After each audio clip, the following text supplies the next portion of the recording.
Hi, Danny. How are you getting on? How have you found it at Bristol City?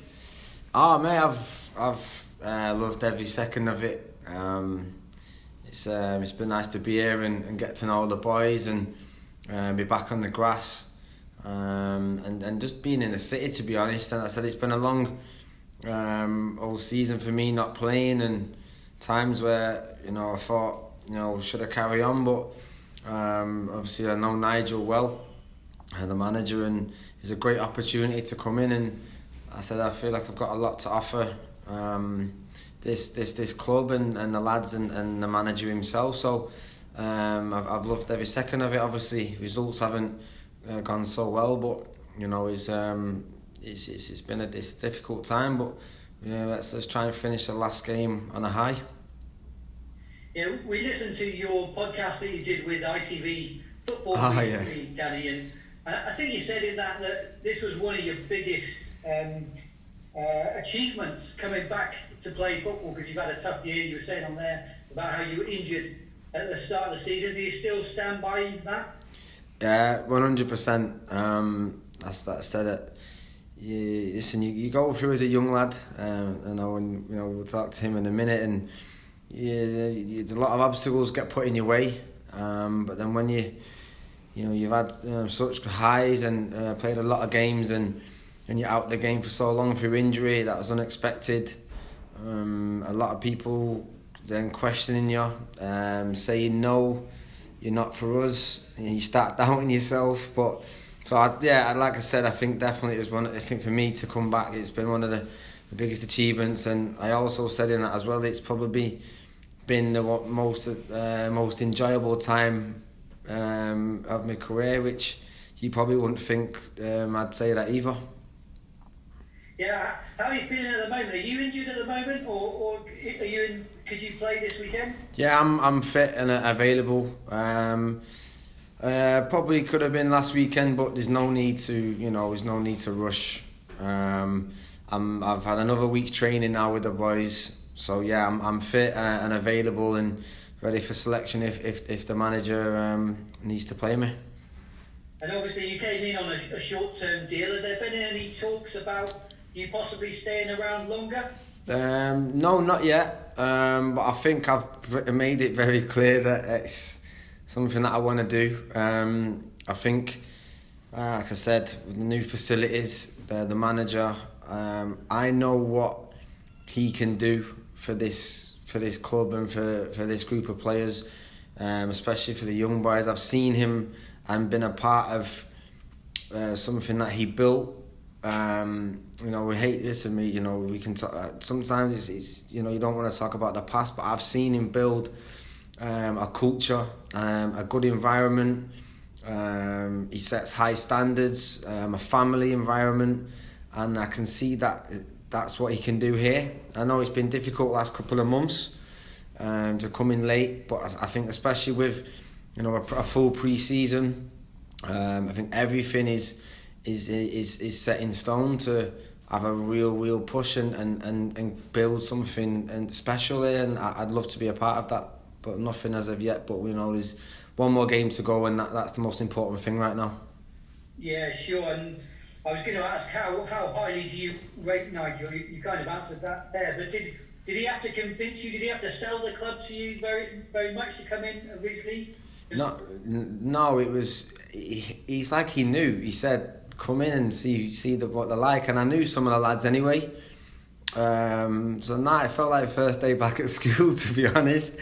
And I said it's, we've got some. Listen, we'll talk now soon. We've got some great young players coming through. We've got some great, talent already in the first team. And if you mix that as well with some senior players, and I said it's that's the mix that you want. And like I said, he built a culture, and I'd love to, be a part of that with him and bring some success, because that is something that I feel like towards the end of my career, I still feel there's something that I'm going to achieve, and I'd like to think it was here. And just what about living in Bristol? Are you in that block of flats with with him? Is he in there as well? And have you had to borrow anything off him at all that you've been sure? Nah, we've bumped into each other a few times, yeah. We're nipping down to the Sainsbury's. I remember once after a game and we've been not won. And I try to keep my head down, but no, like I said, yeah, I'm staying there now. I think a few of the lads stay there as well before games, and like I said, no, I'm enjoying every second of it. I said I like the city, and I said that for me, I hope, I hope that I can play some part in the last game, and more importantly, I hope that I can be here start a pre-season and. I said and be get fully fit, because that's I've not had a pre-season for a couple of years now, so for me that would be great to help the team for next season on and off the pitch. Yeah, absolutely, because that's what the fans don't see, is it? They see like a name on the team sheet or a player. They don't know the full story, the full journey, what's happening in the background, etc. And everything. Yeah. Just on the team, obviously it's bad results at the moment. I think it's only one win in the last 12. What do you see in the changing room there? Is there how is Nigel going to be able to turn this around? Has he got players in there that can do better next season? I've spoke about this because I've obviously had a lot of experiences, and I've been in dressing rooms where the results haven't gone well. Form's not been great, like you said. It's one win in 12, and you're coming into a dressing room or a building every day where there's a negative feeling and a bad feeling and a bad atmosphere. But that's not the case. Now, yes, the results are hurting everybody, but what we're doing and what we see on the training pitch and the players that we've got and the ability that we've got, and especially young boys that are coming through, who are getting an opportunity, by the way, it's all positive from where I'm looking for next season. Now, I get it from the fans at the moment. It's been last couple of months it's a strange one, especially for the manager to implement his ideas and get the boys fitter. But I think he's explained to us, and I know with a full pre-season and more time to implement ideas, everybody know the role, everyone be accountable, and it's difficult to have been able to do that in the last 6 to 8 weeks. And I said we've got young boys coming through, and with a pre-season with the boys, whether I'm here or not, I think for the fans they should know it's all positivity for me. Just finally, obviously Brentford coming to town this weekend, and I think they're the top scorers in the division, and they've got some guy up front called Ivan Toney who's not bad either. So how did Bristol City stop the Bees basically in their tracks? Well, look, I think obviously I'm a defender, so I think what I like to do and what I like to think is we need to become a team that's hard to beat as an 11, and the ones that come off the bench, enjoy, not conceding. It's I feel like sometimes we don't celebrate that enough. Keeping clean sheets, and we've watched the games over the last couple of days. We're seeing teams like the best teams in the world, hugging each other when they're making blocks and tackles. Man City, etc. And I think that's what you've got to do in any division. So I think against, like you said, the Tonys and obviously the Brentford players who are very good, I think every single one of the boys, whoever's picked or played, needs to enjoy working hard and enjoy defending and enjoy keeping the ball at the back of the net. And we've got enough players who can score us goals and win games. Yeah, sure. Lost art of defending maybe a little bit. Let's talk about the other end of the pitch, and I'll switch over to Alex if that's all right. Just going to move, Gregor, just give me a second. Just going to move this back up again. I can. Try that. There we go.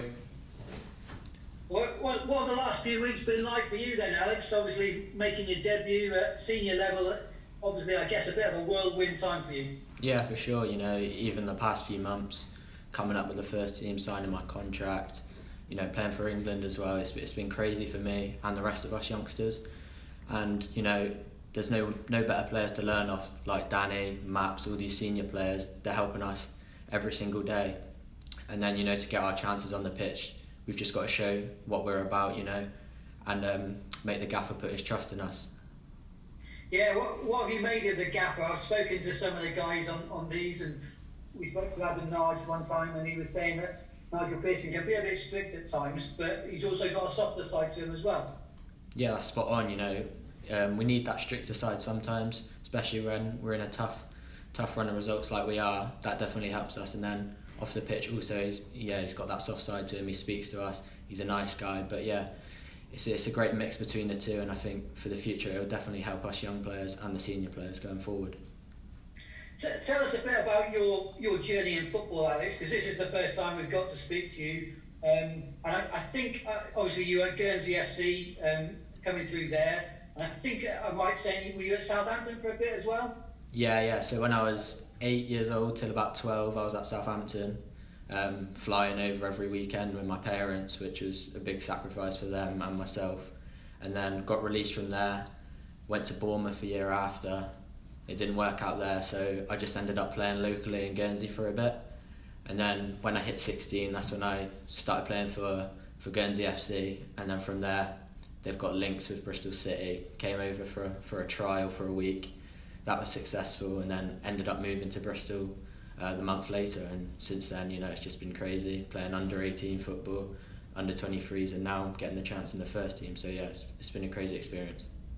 Yeah, I spoke to Tony Vance, and he was saying about your trial, it couldn't have really gone too much better, could it? Wasn't it a perfect hat-trick, is that right?